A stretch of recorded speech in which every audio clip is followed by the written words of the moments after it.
পৃথিবীর ইতিহাসে যুগে যুগে অনেক স্মরণীয় দেশপ্রেমিকের সাক্ষাৎ পাওয়া যায়।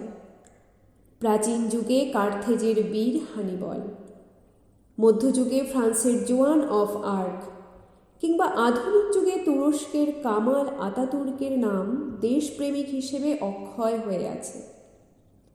দেশের চেয়ে বড় আর কিছুই হতে পারে না।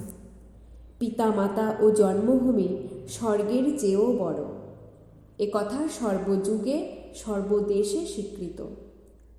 তাই দেশের জন্য যিনি প্রাণ বিসর্জন দেন, ইতিহাসের পাতায় তার আত্মবলিদানের কথা স্বর্ণাক্ষরে লেখা থাকে। পরাধীন যুগে ভারতে দেশের জন্য অগণিত মানুষ প্রাণ দিয়েছেন। ভারতের ইতিহাস বিশেষভাবে তাদের স্মরণে রেখেছে। কিন্তু সুভাষচন্দ্র যেন এদের সকলের চেয়ে আলাদা। দেশকে স্বাধীন করার লক্ষ্যে যেভাবে তিনি নিজের সর্বসুখ বিসর্জন দিয়েছেন, যেভাবে স্বদেশ ছেড়ে বিদেশে গিয়ে সৈন্যবাহিনী সংগঠিত করে সেই বাহিনী দিয়ে অজস্র প্রতিকূল অবস্থার মধ্যে ভারতে অভিযান চালিয়েছিলেন, তা তুলনাবিহীন। ভারতের স্বাধীনতা সংগ্রামের ইতিহাসে তাই তিনি কেবল একটি নাম নন, একটি পৃথক অধ্যায়ও বটে। 1897 খ্রিস্টাব্দের 23শে জানুয়ারি উড়িষ্যা রাজ্যের কটক শহরে সুভাষচন্দ্রের জন্ম। তার পিতা সরকারি উকিল জানকীনাথ বসু আর মা প্রভাবতী দেবী।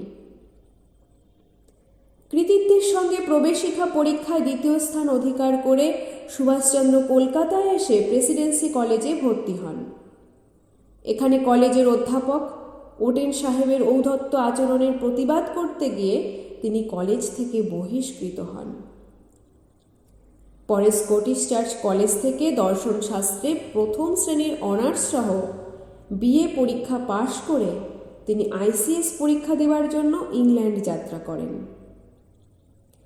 পরীক্ষার খুব বেশি দেরি ছিল না, কিন্তু মেধাবী সুভাষচন্দ্র ওই পরীক্ষাতেও চতুর্থ স্থান অধিকার করে উচ্চ পদে সরকারি চাকরি লাভের যোগ্যতা অর্জন করেন। কিন্তু সরকারি চাকরির প্রস্তাব তিনি ত্যাগ করেন।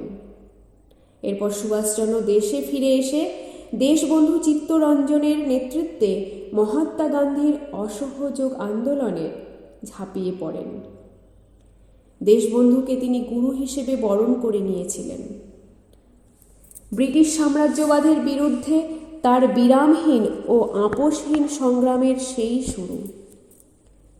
ইংরেজ সরকার বারে বারে তাকে কারাগারে নিক্ষেপ করেছে। তার যৌবনের 13টি বছর কেটেছে ব্রিটিশ শাসকের কয়েদখানায়। কিন্তু কোনো কিছুই সুভাষচন্দ্রকে তার লক্ষ্য থেকে বিচ্যুত করতে পারেনি। 1838 থেকে 1839 খ্রিস্টাব্দ এই দুবছরই দুবার তিনি ভারতীয় জাতীয় কংগ্রেসের সভাপতি নির্বাচিত হন।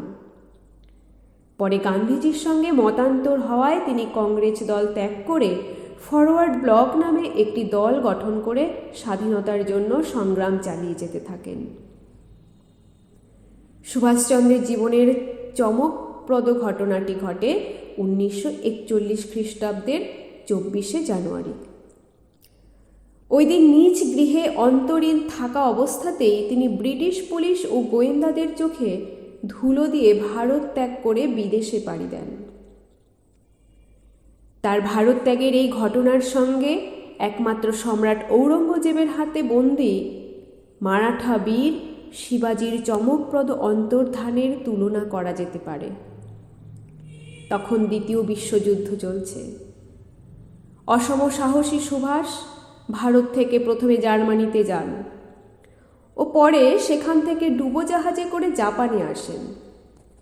জাপানে তখন রয়েছেন বিখ্যাত স্বাধীনতা সংগ্রামী রাসবিহারী বসু।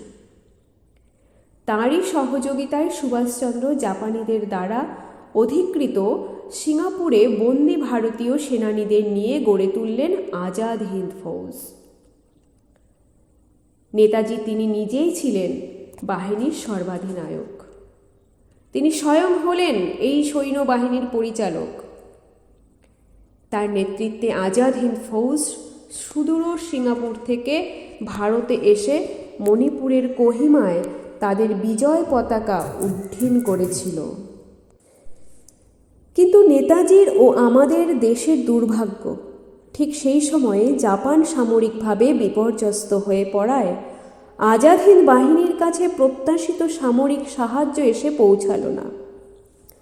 আজাদ হিন্দ বাহিনী ইংরেজের কাছে আত্মসমর্পণে বাধ্য হল এবং নেতাজি বিমানে জাপানের পথে রওনা হলেন। এর পরের ইতিহাস আজও রহস্যময়। বলা হয়, জাপান যাবার পথে তাইহোকু বিমানবন্দরে এক বিমান দুর্ঘটনায় নেতাজির মৃত্যু হয়। কিন্তু আজ অবধি এই দুর্ঘটনা প্রমাণিত হয়নি। আমাদের দেশের মানুষও বিশ্বাস করেন না ওই বিমান দুর্ঘটনায় নেতাজির মৃত্যু হয়েছিল। যে অসাধারণ ব্যক্তিত্ব, অপরিসীম মনোবল এবং জ্বলন্ত দেশপ্রেমকে সম্বল করে সুভাষচন্দ্র দেশকে স্বাধীন করার চেষ্টায় ব্রতী হয়েছিলেন।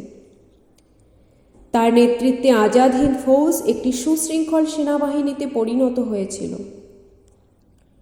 প্রতিটি সৈনিকের মধ্যে তিনি দেশপ্রেম সঞ্চারিত করেছিলেন। আজাদ হিন্দ বাহিনীতে হিন্দু মুসলমান ভেদাভেদ ছিল না। কে কোন রাজ্যের মানুষ বা কে কোন ভাষায় কথা বলেন তা নিয়ে কোনোদিন প্রশ্ন ওঠেনি। মেয়েরাও সৈনিকের পোশাক পরে এই বাহিনীতে যোগ দিয়েছেন। এসবই সম্ভব হয়েছিল সুভাষচন্দ্রের নেতৃত্বগুণে। আজাদ হিন্দ বাহিনী পরিচালনার মাধ্যমে সুভাষচন্দ্র দেখিয়ে গিয়েছিলেন, সার্থক দেশ নেতা হবার জন্য যতগুলি দুর্লভ গুণ থাকা দরকার সবগুলি তার ছিল। তাই সত্যিই তিনি নেতাজি, সকলের নেতাজি, আমাদের নেতাজি। ধন্যবাদ।